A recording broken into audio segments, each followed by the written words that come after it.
Tonsillar hypertrophy അഥവാ tonsils വലുതായി വരുന്ന ഒരവസ്ഥയായിട്ട് ഒരുപാട് രോഗികൾ കുട്ടികൾ ഞങ്ങളുടെ അടുത്ത് വരാറുണ്ട്. ഹായ്, ഞാൻ ഡോക്ടർ ശ്രീജോയ് ഗംഗാധർ, കൺസൾട്ടൻറ്റ് ഹോമിയോപ്പതാണ്. ടോൺസിലാർ ഹൈപ്പർട്രോഫി അഥവാ ടോൺസിൽസ് എൻലാർജ്മെൻറ്റ് ചെയ്തിട്ട് ഉള്ള കണ്ടീഷൻസ് ആയിട്ട് ഒരുപാട് കുട്ടികൾ ഞങ്ങളിൽ അടുത്ത് വരാറുണ്ട്. ടോൺസിൽസ് എന്ന് വെച്ചാൽ നമുക്കറിയാം, നമ്മുടെ തൊണ്ടയിൽ നമ്മൾ വായ തുറന്നാൽ കാണുന്ന രണ്ട് ലിംഫോയിഡ് ഗ്രന്ഥികളാണ്, ലസികാ വ്യൂഹങ്ങൾ എന്ന് പറയും. അത് വായിലൂടെയും അല്ലെങ്കിൽ മൂക്കിലൂടെയൊക്കെ വരുന്ന അണുക്കളെ പ്രതിരോധിക്കാനുള്ള ശരീരത്തിൻ്റെ പ്രതിരോധ മെക്കാനിസത്തിൻ്റെ ഒരു ഭാഗമാണ്.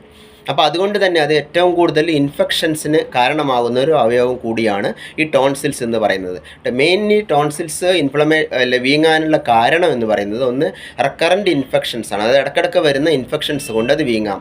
രണ്ടാമത്തെ വരുന്നത് നോർമലായിട്ട് തന്നെയുള്ള ജനറലൈസ്ഡ് ഇൻഫ്ലമേഷൻ്റെ ഭാഗമായിട്ട് അത് വീങ്ങുകയും ചെയ്യും. സാധാരണ ഇത് ടോൺസിൽസ് വീങ്ങുന്നത് കുട്ടികളിലാണ് കൂടുതൽ കണ്ടുവരാറുള്ളത്. അതിന്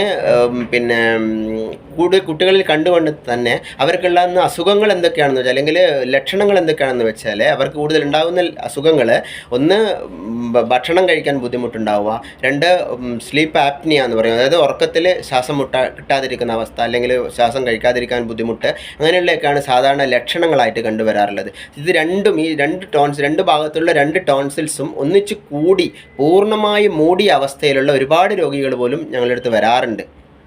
അപ്പോൾ അതിന് സർജറിയാണ് പെട്ടെന്ന് കുറയാനുള്ള മാർഗം. പക്ഷേ സർജറിക്ക് റിസ്ക് ഉണ്ട്. അതറിയാതെ ഞാൻ തന്നെ ഒന്ന് രണ്ട് കേസ് കണ്ടിട്ടുണ്ട്. ഈ ടോൺസിലെക്ടമിക്ക് ശേഷം സർജൻ അറിയാതെ പിഴവുകൊണ്ടോ സർജറിയുടെ പിഴവുകൊണ്ട് ഗ്ലോസോ ഫാരഞ്ചൽ നെർവ് എന്ന് പറയും, അതിൻ്റെ ടോൺസിൽസിൻ്റെ അടുത്തുള്ള ഒരു ഫാരഞ്ചൽ നെർവിന് പറ്റിയ ഒരു ക്ഷതം കൊണ്ട് ഈ സൗണ്ട് പിന്നെ ഉണ്ടാവാത്ത ഒരവസ്ഥ ഒന്ന് രണ്ട് കേസ് ഞാനത് കണ്ടിട്ടുണ്ട്. അപ്പോൾ ഇതിന് സർജറിക്ക് പകരമായിട്ട് നമുക്ക് ഹോമിയോപ്പത്തിക് മെഡിസിൻ കൊണ്ട് പൂർണ്ണമായി ഇത് മാറ്റാൻ സാധിക്കും.